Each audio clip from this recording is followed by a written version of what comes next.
Praise the lord. మన ప్రభువైన యేసుక్రీస్తు వారి యొక్క మహిమ కలిగిన నామంలో మీ అందరికీ నా హృదయపూర్వకమైన వందనాలు తెలియజేస్తూ ఈ రాత్రికాల ప్రార్థన సమయమునకు ప్రేమతో మిమ్మల్ని ఆహ్వానిస్తూ ఉన్నాను. పరిశుద్ధ గ్రంథము నుండి యోహాను సువార్త 14వ అధ్యాయము 14వ వచనాన్ని చదువుకుందాం. నా నామమున మీరు నన్నేమి అడిగినను నేను చేతును. ప్రార్థన చేసుకుందాము. తండ్రి, మీ ప్రియకుమారుడు మా రక్షకుడైన యేసుక్రీస్తు నామ ఘనతలో, పరిశుద్ధాత్మ దేవుని యొక్క ప్రేరణ నడిపింపులో ఈ రాత్రికాల సమయంలో ఆత్మీయ కుటుంబ సభ్యులందరితో కలిసి ప్రార్థించుకునే కృపను, భాగ్యాన్ని, ధన్యతను మీరు మాకు అనుగ్రహించినందుకు స్తోత్రములు. ఈ దినమంతా కూడా మీ సన్నిధి మాకు తోడుగా ఉంచి మీ కృపాక్షేమములు మమ్మల్ని వెంబడించుటకు మీరు చూపిన కృపకై మనసారా మేము స్తుతిస్తూ ఉన్నాం. ఈ దినమంతా కూడా మమ్మల్ని ప్రేమించి మమ్మల్ని ఎంతగానో భద్రపరిచి పోషించి రక్షించినందుకు స్తోత్రములు. బిడ్డల యొక్క పని బాటల్లోనూ, చదువుల్లో, వ్యాపారాల్లో, వారి ప్రయాణాల్లో మీరు తోడుగా ఉండి సురక్షితముగా గృహములకు నడిపించినందుకు స్తోత్రాలు. తెలిసి తెలియక చేసిన ప్రతి పొరపాట్లను, అపరాధములను, దోషములను, పాపమును క్షమించమని వేడుకొనుచున్నాం. మీ రక్తముతో మమ్మల్ని శుద్ధీకరించి మీ కృపచేతనైనా మమ్మల్ని బలపరిచి నడిపించమని వేడుకొనుచున్నాను. ఈ దినమున ఏ పనులైతే జరగకుండా పెండింగ్ పడ్డాయో అయ్యా, మీ సన్నిధిలో మీ కార్యము కొరకై కనిపెట్టి ప్రార్థిస్తున్నాం.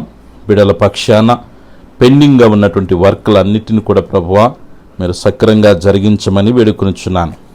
ఒకవేళ ఏదన్నానైనా మనశ్శాంతి లేక, సమాధానం లేక, సంతోషం లేక బిడలు ప్రభువా మరి ఇబ్బంది పడుతూ ఉంటే మీ గాయపన అస్సుము చేత బిడలని మీరు స్పర్శించండి, మనశ్శాంతిని దయచేయండి, సమాధానం దయచేయండి. కుటుంబాల్లో ఉన్నటువంటి కలహాలను మీరు తొలగించండి ప్రభువా.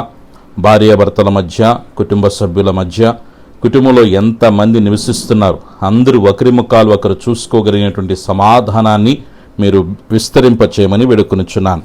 కుటుంబ సమస్యలన్నిటి నుంచి నీ బిడలకి విడుదల కలుగునుగాకని ప్రార్థిస్తున్నాను.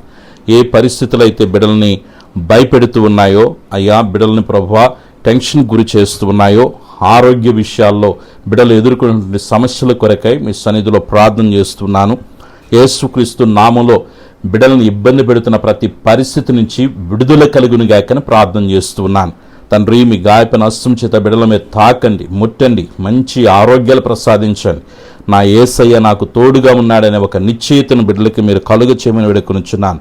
ఆత్మీయంగా బలహీనంగా ఉన్న బిడ్డలను మీరు బలపరచండి. ప్రార్థనల ద్వారా, వాక్యము ద్వారా నీతో సహవాసం చేయుటకు, నీ కృపలో తండ్రి దినదినము బలపడుటకు సహాయము చేయమని వేడుకొనుచున్నాను. తండ్రి, ఈ దినమున పుట్టినరోజు, పెళ్లి రోజు జరుపుకుంటున్న బిడ్డలందరినీ మీరు దీవించండి. యేసయ్యా, ఈ దినమంతా మీ సన్నిధిని మాకు తోడుగా ఉంచినందుకు మరొక్కసారి మనసారా మీకు కృతజ్ఞతాస్తులు తెలియజేస్తూ ఉన్నాం. తండ్రి, ఈ సమయంలో నిద్రిస్తుండగా సుఖమైన నిద్రను దయచేయండి. కళ్ళల ద్వారా, దర్శనం ద్వారా మీరు మాతో మాట్లాడండి. ఎటువంటి పీడకలలు, దుష్ట ప్రేరణలు రాకుండా కాపాడమని వేడుకొనుచున్నాను. నీ బిడల చుట్టూ, కుటుంబం చుట్టూ, కలిగిన సమస్తం చుట్టూ తండ్రి, కుమార, పరిశుద్ధాత్మిక నామలో అగ్ని కంచి వేస్తున్నాను. ఏ శోధన ఏ రూపంలో రాకుండా నలుదిక్కుల నుంచి నీ బిడ్డలకి నెమ్మది విస్తరించునుగాక. ఆరోగ్యకరమైన మీ కృపా కాపుదల నిరంతరం బిడ్డలకి తోడుగా ఉండునుగాక. మీ సన్నిధికి మమ్మల్ని అప్పగించుకుంటూ యేసయ్యా వేకున లేచి మిమ్మల్ని గణపరిచేంత వరకు అయ్యా మీ దూతల కాపుదలకి మమ్మల్ని సమర్పించుకుంటూ సర్వశక్తిని యేసయ్య నామములో ప్రార్థించి స్తుతించి వేడుకొనుచున్నాను తండ్రి. ఆమెన్. మన పరమ తండ్రి అయిన దేవుని ప్రేమ, ప్రభువును రక్షకుని యేసుక్రీస్తు యొక్క కృప, పరిశుద్ధాత్మని అన్య సహవాసం ఇది మొదలుకొని నిరంతరం దైవ ప్రసన్నత మనందరికీ తోడుగా ఉండి నడిపించునుగాక. ఆమెన్.